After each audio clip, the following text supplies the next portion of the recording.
Hey, how's it going, everybody? Welcome back to another tutorial. I keep spacing these things out farther and farther. My apologies. Things are just getting pretty busy for me. I'm just trying to hustle and keep my workflow, high and just calling as many people as I can. So please pardon that. So anyway, let's go ahead and talk about the balloon we're going to be twisting today. It's going to be a little baby in a pea pod, just like this. You can see. Excuse me. I had just got these new baby heads in. It comes pre-printed with the bow already on it, so you don't have to attach one. We also have the quick link one as well, where it does have the little piece of balloon coming out of the top there. And so yeah, so if you'd like to try them out, you can get them at Laroque's website. I'm going to go ahead and put a link down below so you can actually go there and check them out. We got all kinds of fun prints there, so I'm just making sure that we keep these prints easy to use, and so you can kind of just see where it guides you, when you get it, and just think about, like, what can I do with this, so there's a lot of different things. The baby design has been pretty good. So anyway, let's go ahead and go over the balloons we're going to use. I'm going to use a 350, a 260, and then the baby head. I'll bring them up here. Actually, let me go ahead and set that there. So again, 350, and it has about 3 fingers, but you're not going to use it all. I squished it and kept it nice and soft.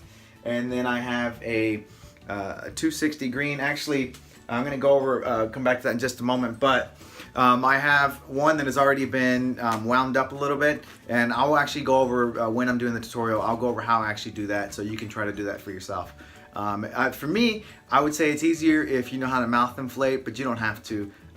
You could do it another way too, okay? So let's go ahead and, oh, pardon me. And of course, the last thing you're gonna need is the baby head. If you don't have it, that's okay. You could always draw it on. It just makes it nice and convenient when it's already pre-printed, and you don't, there's no way of messing up that art with it being pre-printed. So anyway, let's go ahead and get to it. If you've never been to one of my videos, what I do is I bring the sound down while I twist, and I'll do voiceover. So hopefully that makes sense to you. We can minimize the squeaking and do all the teaching that way. As you can see, it's just follow right along with that. All right, let's go ahead and do it now. Let's bring that sound down. Here we go. So the first balloon we're going to start with is the 350. We're going to roll 2 bubbles. They're both going to be 3 fingers. There you go. So one followed right by the other. And then I'm going to measure the next part of the balloon so it comes back to the nozzle. But you want this piece to be longer so it bows a little bit. You don't want to match the bubbles. And so there we go. I'm going to go ahead and roll that nozzle there. And I'm going to go ahead and create a pinch twist at the bottom here. And this bubble is going to be about 2 fingers wide, not as big as the other ones, just so you know. Okay? And so we're going to pinch twist that, and then we're going to go for the printed balloon, and it's going to get attached at the top. So this would be the bottom of the design. We're going to attach the pre-printed balloon at the top there. Okay? And you can choose to tie this one. I normally wouldn't. I'll just bring that piece right through there, that nozzle. I just give it like a twist, and then I can pull it through. There we go. And then I'll just wind that around. As you can see, I pulled it through, wind that around a couple times, and then jam it inside. There we are. Okay, and so we're almost to the very end here in terms of being done. We have 2 more steps, and that is to wind that balloon around, or wrap it around, excuse me, and it's going to come right back down to the pinch twist. There we go. And I'm making a mistake right here when I do this, and you'll see in just a moment I'll transition to another recording where I fix this, but I didn't twist that 350 around that pinch twist as many times as I should have. And I had the bright idea to cut that, and I popped it. Boo-hoo. But that's okay, because we still have that other balloon that we need to deal with. So the pinch twist there is where we're going to wrap or take our balloon that's been wound up like that, curled up. We're going to go ahead and wrap it around that pinch twist there. And when I do so, that's when the balloon ends up popping. So anyway, but that's the idea, that it goes in right there, just because the little pea pod has a little vine on it, and that's what I wanted to simulate or get out of it. And you notice that I use a 260 for that, but you could use a 160 and it'll actually look cooler. I think so anyway. But if you don't have any 160s, you can still do the 260. So go ahead and transition. There we go. You can see I'm fixing that back, and we go back to breaking that off, and you can see we're back to the point where we wrapped it around and we're good to go. Then you just work on the aesthetics, make sure it looks nice, everything's looking the right way. Do some coloring if you want to with your marker. But thanks so much for following along and watching this video. I'm going to do a real time towards the end here. Alrighty.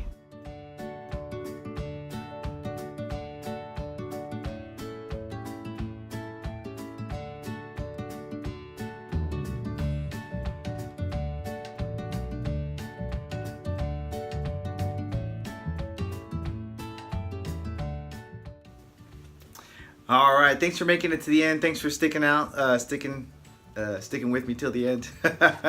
Losing my mind, can't even speak.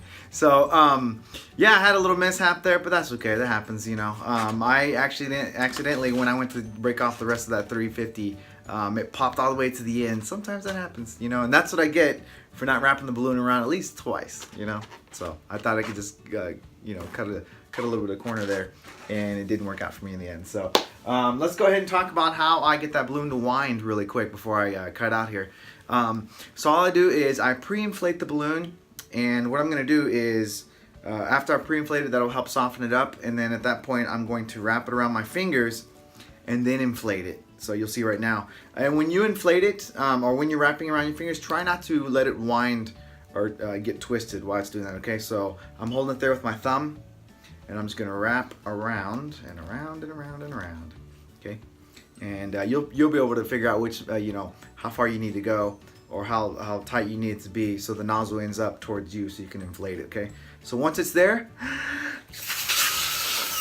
okay, you'll get it to wind around your fingers that way. And I probably should have gone a little bit tighter when I did that, but the other thing I was gonna say is that you could do the same with your pump. I use a floor pump, and that helps me achieve the same thing. So I'm gonna go ahead and do that right now. I'm gonna go ahead and wrap it around my fingers. And again, just decide how loose or how tight you want it to be. And then I'm just gonna hold it there, put it on the nozzle, and do the work. But you notice right there, I didn't do such a great job. My bad. So it definitely takes practice. I think what it is, I'm just so used to doing it by having it around my fingers and mouth inflating. But I think I'm gonna give that one more shot. I feel like I could do better than that. Okay, and so I'll take my time and try to keep it like close to the pump. I think I had taken my hand too far away. So there we go. Yep, that's what I did the first time. I had taken my hand away. I left my hand up here and brought the pump down. Keep them together, and that'll help out. Okay, I'm gonna go ahead and let that go loose. All right, and this time I won't do a real time. As you can probably tell, I played with that design a couple times, and I think you will see how fast it is. Actually, you know what? I'm gonna do real time. Why not, right? So you can actually see that you could use this design. You really can, okay? Let me get another 350, and I'm going to transition to a countdown 3, 2, 1, and then I'll knock that little sucker out, okay? All right, no problem. All right, I'll be right back.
Cool. thanks for sticking around. Thanks for watching the little video on how you twirl the balloon. But anyway, hopefully you can use this. You can see it's not very hard to do. So anyway, until next time, happy twisting. Bye.